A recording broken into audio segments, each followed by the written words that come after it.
Assalamu alaikum and welcome to Perspective. We'll be talking about the TTP as far as the spread of terrorism is concerned, which is particularly concerning. The Pak-Afghan border issues as a result of that having left so many stranded.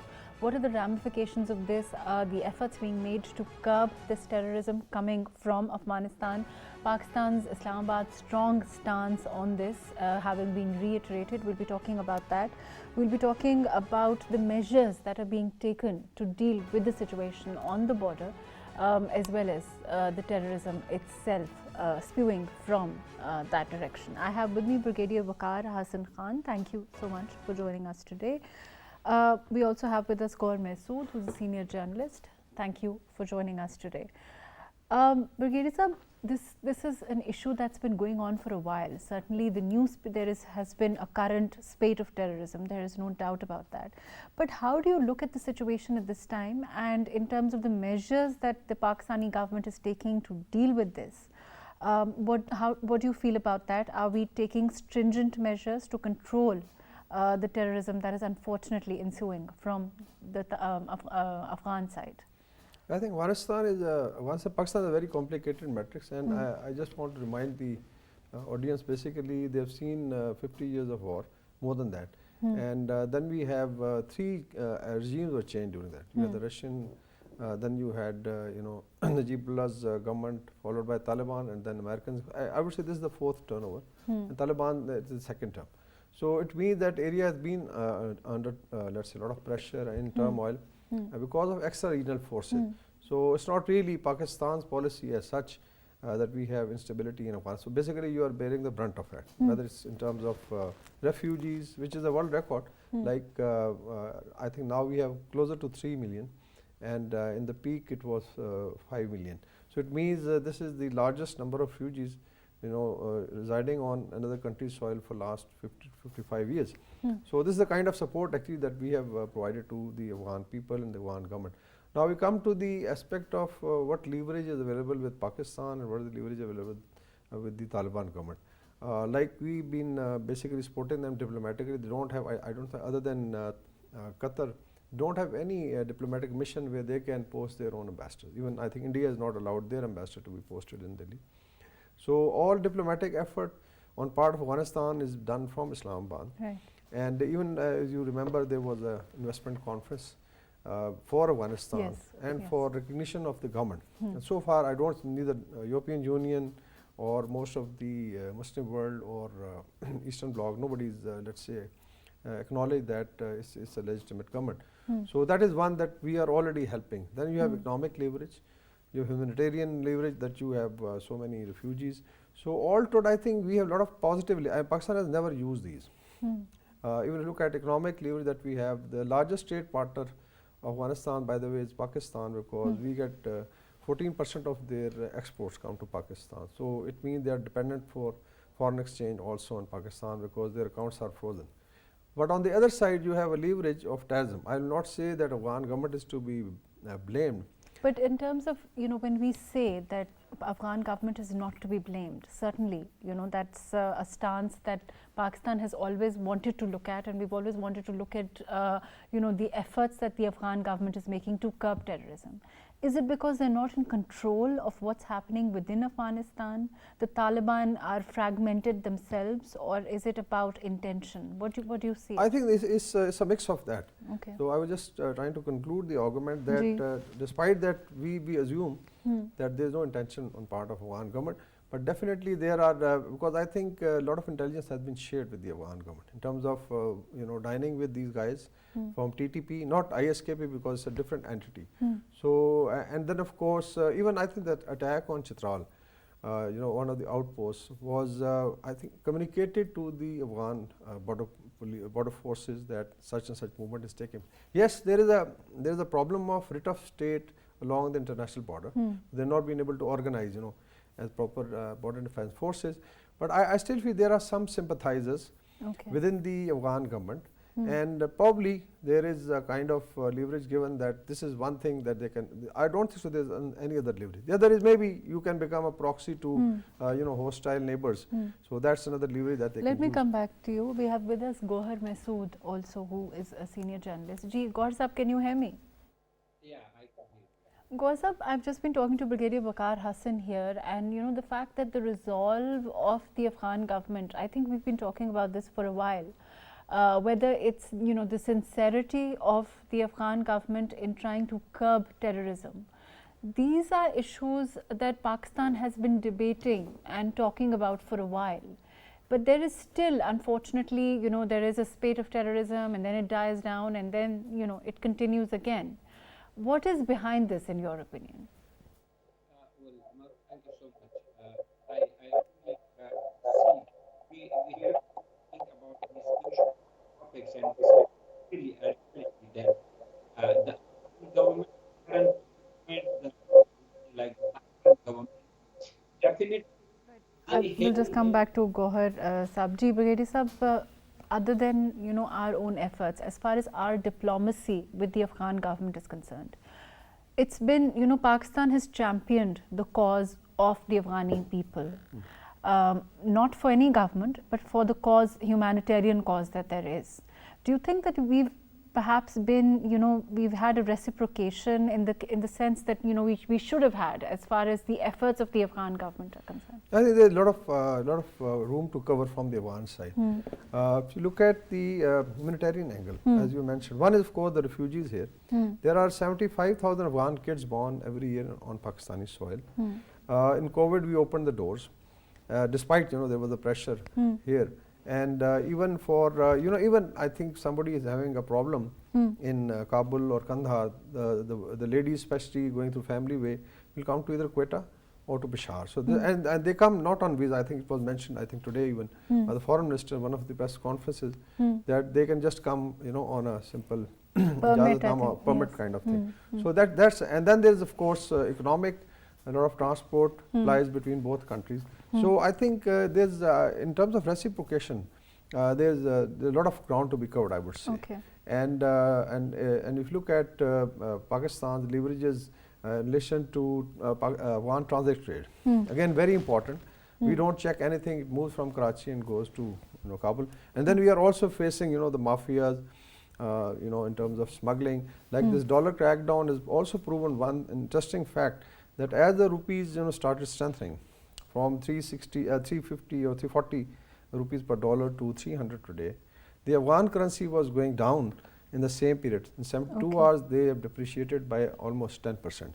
So it means that basically it was smuggling of dollars. And these are certain things that Afghan government can also check if they don't allow the smuggling. So the question of the sincerity of the Afghan government perhaps is something that we need to look at more closely and investigate more closely. Yeah, I would say that we should actually, there was big brothers, younger brother thing. That has to stop. And of course, we have our own population demographically, which have cultural relationship, and we also have to look at their sensitivities. But I think now the people in KP and the Pashtun belt of Balochistan also understand that this is creating actually economic loss to themselves in terms of security. But I think the brunt of terrorism was faced by KP and part of Balochistan, and there we have our basically Pashtun population. So it's understood. It has affected their schools, economy, and all that. So I think in terms of general perception in the public, even I think the Chief of Army Staff had jirgas with the Grand Jirga in FC headquarters in Peshawar, and this was acknowledged by the elders. So they understand. And I think tribals, our tribal people have suffered a lot in terms of migrations. This is because of Afghan war. So there is a greater understanding, and I think so now that play of big brother and small brother has to stop. We have to start behaving like a state, and But it should be a state-state relationship. What about, yes, we that I think is probably sums it up when you say that we have to start behaving like a state. But in terms of controlling, effectively controlling our border security, do you think that the measures in place currently are sufficient? Because even so, we are seeing again, there is clamping down on smuggling, but we are seeing a lot of terrorism ensue from that direction. There is cross-border terrorism also. There are Pak-Afghan border issues at this time. Are we secure enough in your opinion? I think they've made a lot of effort in terms of fencing of border. Then of course formalizing the crossing points. You start from the north, and go down to Balochistan, the formalization of crossing point.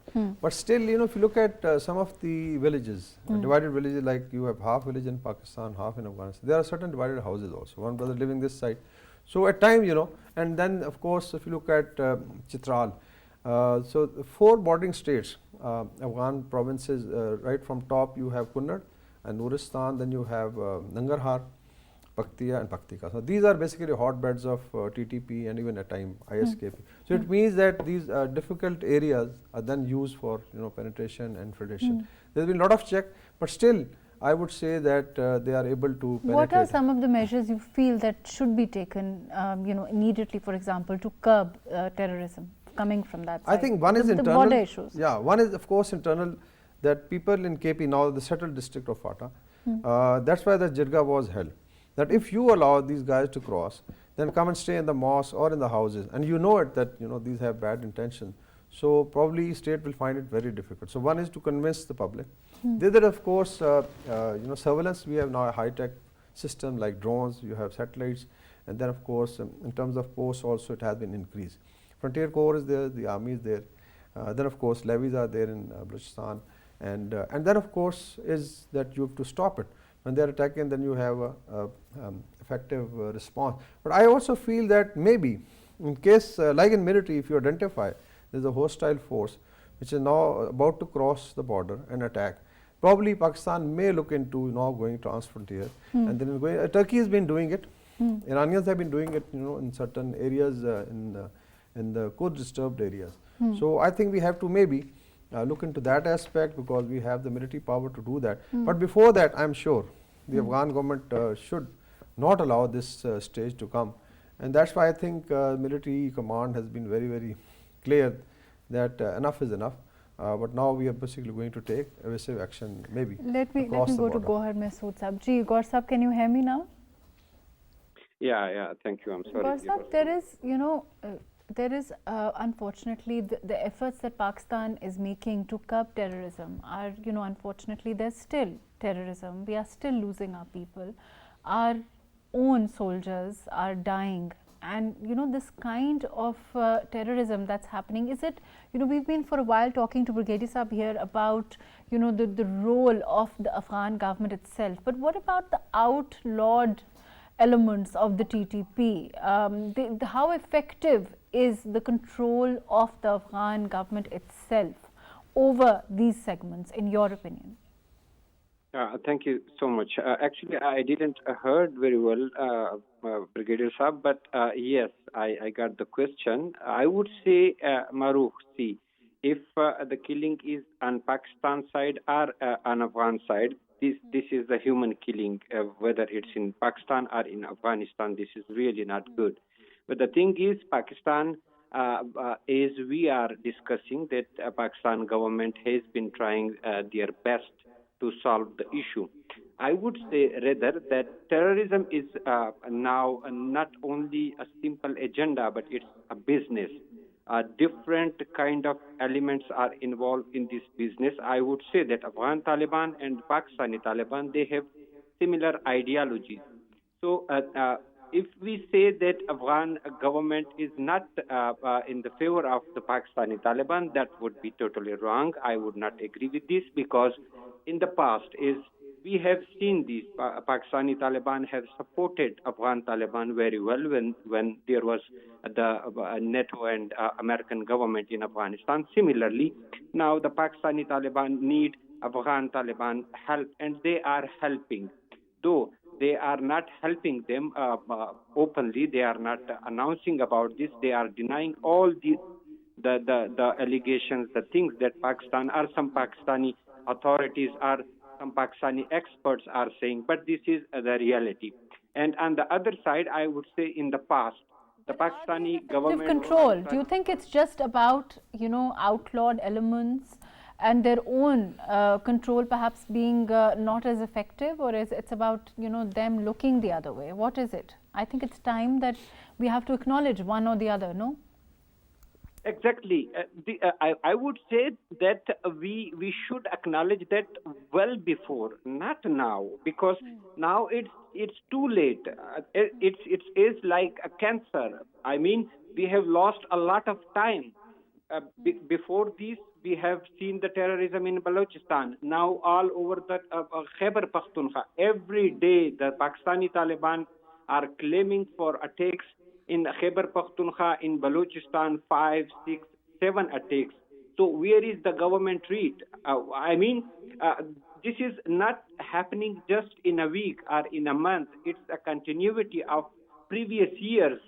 So government has made many policies. They announced many policies. Why these policies were not implemented? This is the question. And we now are facing the results. The results in the shape of attack on Chatral, attack in Bajor, attack on different places. So here is the thing.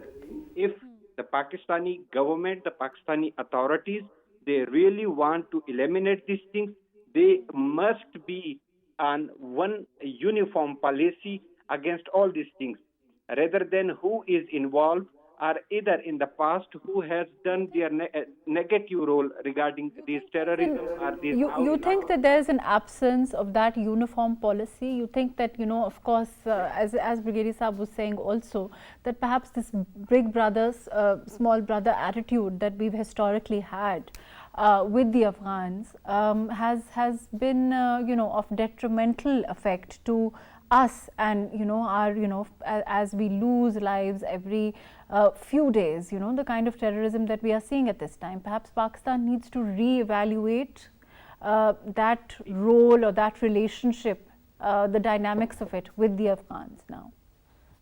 Yes, I would say maybe Mr. Brigadier would not agree with me on this point, but I would say yes, Pakistan really need to re-dig the issue and make a uniform policy. And the second part must be who has done their mistakes in the past, whether they are from political parties, whether they were from security agencies.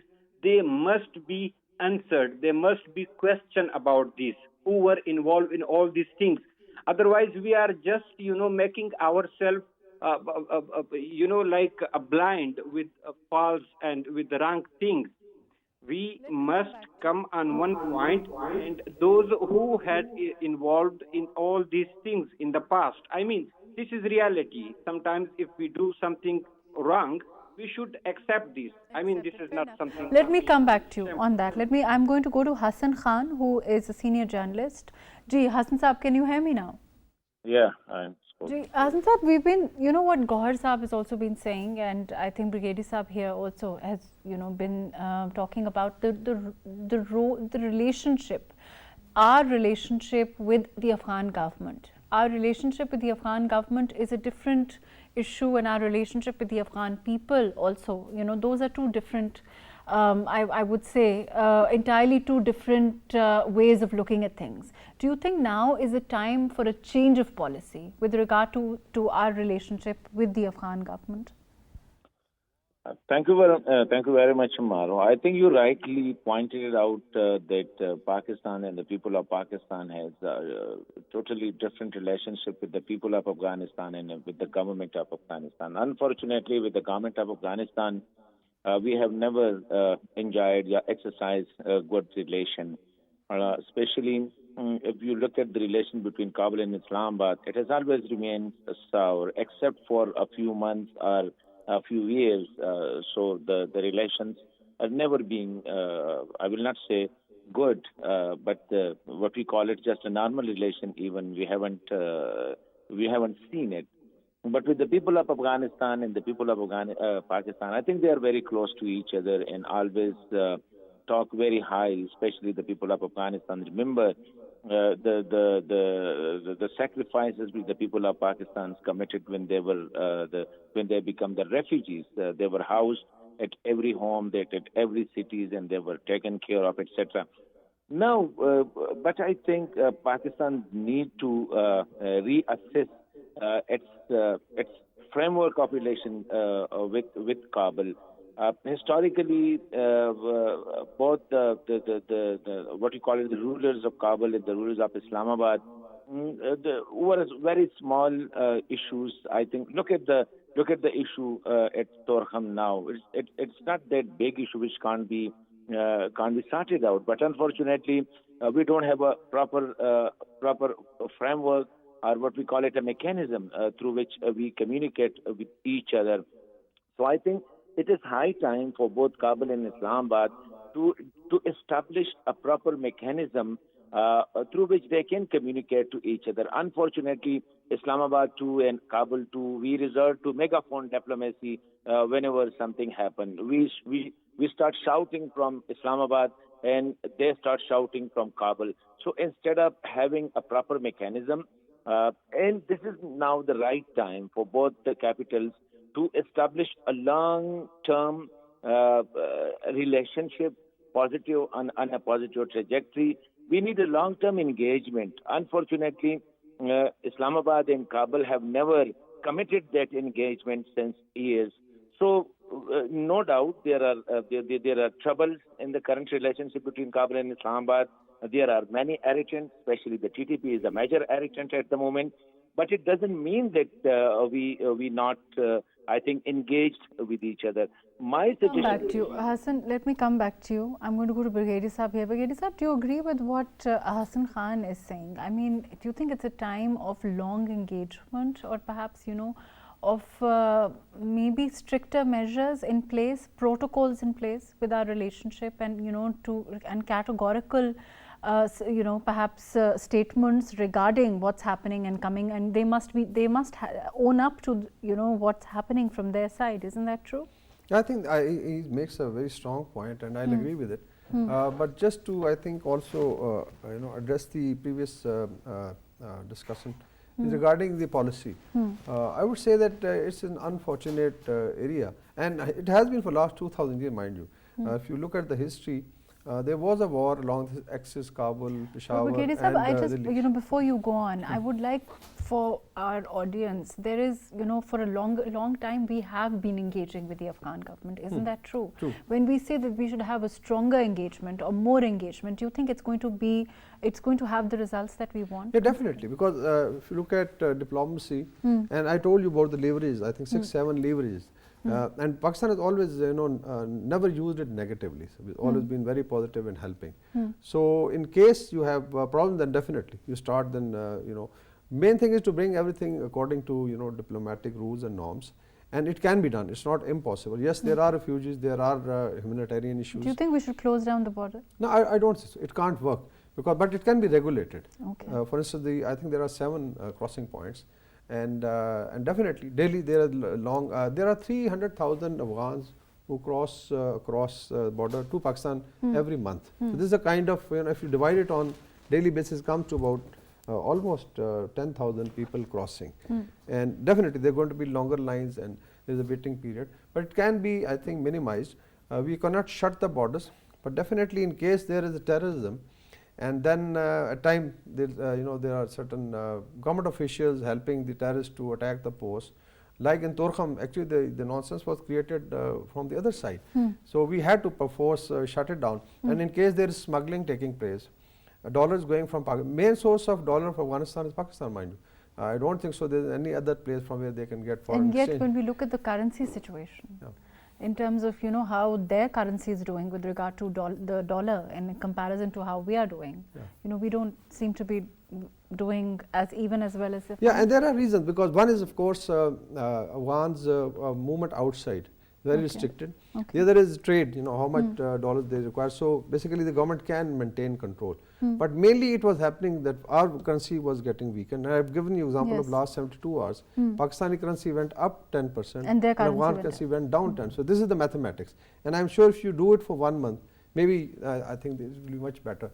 So it means that all those mafias, the sugar mafias, and I'll not blame all the thing on Afghanistan. If the mafias are there, and of course crossing points are manned by, you know, frontier corps, so they have to be very, very strict. Why it is happening? So definitely they have to put a tighter control. So I think both ways, one is regulation, and the other is, of course, putting things according to rules, and then putting diplomacy into effect. Like today, I think the Foreign Minister mentioned that in case of Chitral, there was no active support from the Afghan government as such. So he's not blamed them. But in case you find that there are some splinter groups and they are passing through certain posts which were held by Afghan government forces, so it means there was a connivance at least from the junior cadre. So this has to stop. And I very strongly feel that the kind of leverages Pakistan has, we can do it. Okay. And then of course you can offer all the support to Afghans. We've been, I think, the other thing is mainly is change of the regime in 40 years. Let me come back to you. We also have, I'm going to go to Gohar Sahab. Gohar Sahab, what about the role economics plays generally? We've been talking about smuggling with Brigadier Sahab, but in terms of the prevalent situation within Afghanistan at this time, the poverty there, the lack of control, one has to concede, to an extent, of the Afghan government, the defragmentation within, of splinter groups within the Taliban's, those are also themselves factors for, some of the factors why this is happening. Isn't that true? Exactly. I would agree to Brigadier Saab on this point that economic and financial matters are really very important for Afghanistan and Pakistan and on the border areas. And yes, this is a reality that we have seen a lot of illegal smuggling and this illegal business stuff on the border areas. Again, I would say that the economic condition is the much important matter in the area, in the region, because of this poverty condition. I have seen many guys who are joining this kind of activities. They are getting involved in such kind of illegal and inhuman activities because of the economic crisis and because of the non-awareness about different things. And especially, I would say the development of education is the most important thing. So as far as we haven't created business opportunities, economic things in the region and in the area, we cannot say that we will able to eliminate this kind of thinkings or thoughts. So yes, for Pakistan and for Afghanistan as government, it is very important. Let me come back to you. I'm going to go to Hassan Khan. Hassan, overall, as far as the situation is concerned, on the one hand, there's a problem, the economic problem within Afghanistan. We've championed the cause of the Afghani people in the international community. We've tried to, because of the humanitarian issue primarily. But on the other hand is safeguarding our own borders, safeguarding ourselves from the effects of that terrorism. The government, our governments, successive governments have always said that unless the situation is better for Afghanistan, the region itself cannot be secure. And we are seeing the results of that. We are unfortunately facing the results of that. So do you think that international perhaps help in trying to secure the border, if not the border, the situation itself, the economic situation itself, the aid within Afghanistan will then help in trying to control this terrorism in our region?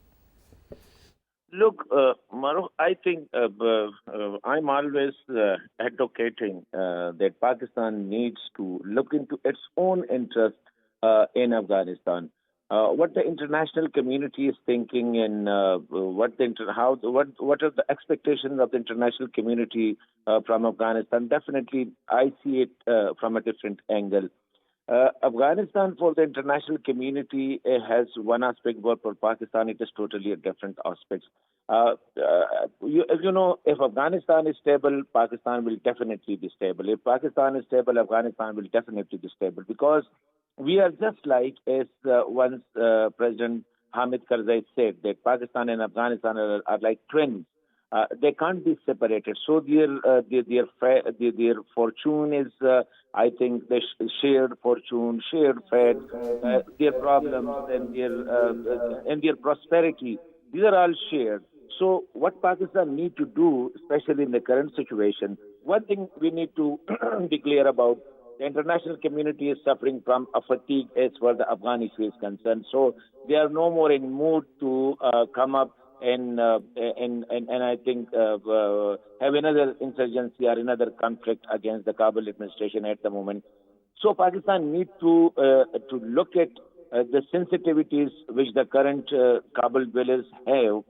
And my point will be to the Pakistani policymakers that instead of following the footsteps of the international community, I am not in favor of, at the moment, I'm not talking of recognizing the Amarat Islami, but at least what I will suggest is that Pakistan need to look into the sensitivities of the Kabul administration at the moment, which are Amarat Islami, instead of instigating or instead of pushing for the demands which have been put forward by the international community.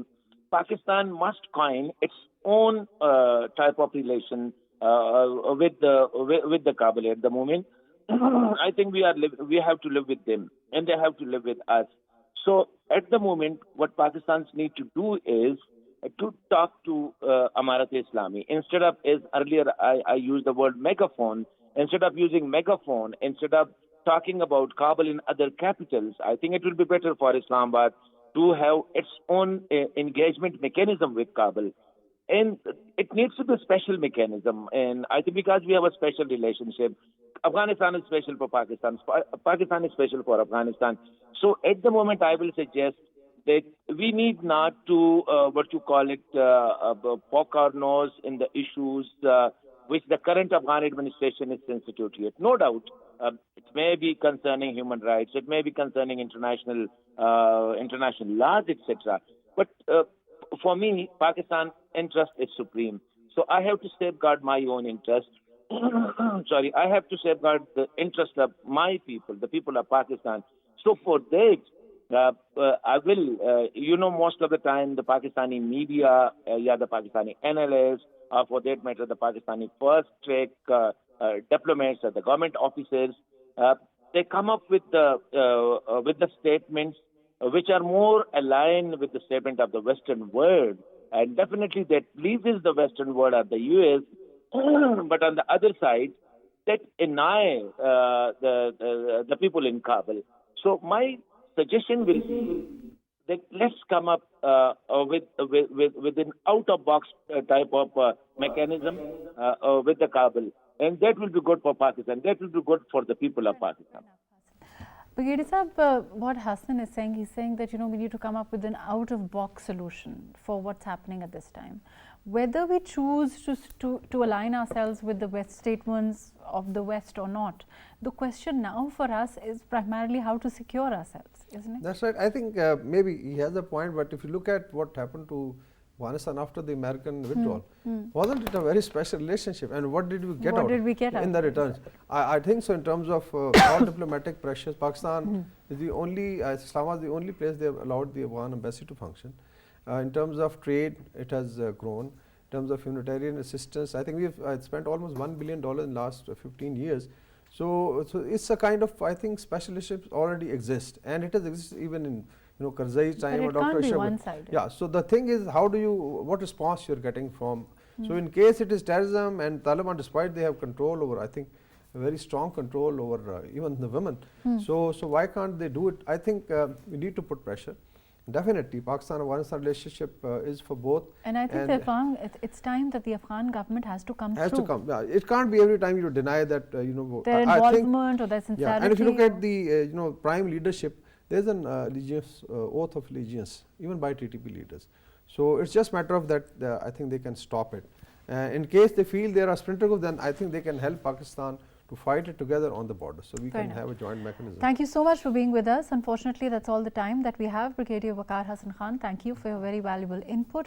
Thank you for being with us. Gohar Mehsud, thank you for joining us. Hassan Khan, overall, of course, as far as the situation, the terrorism that's ensuing from the Afghan side, it is now time for us to stop making excuses for the inability of the Afghan government to control the terrorism. Our people are dying, our soldiers are dying. It is now time for Pakistan to put the blame where it's due, and the Afghan government must come through on their side and ensure that they control the spate of terrorism that unfortunately ensues from that side of the border. Thank you so much for joining us today on Perspective.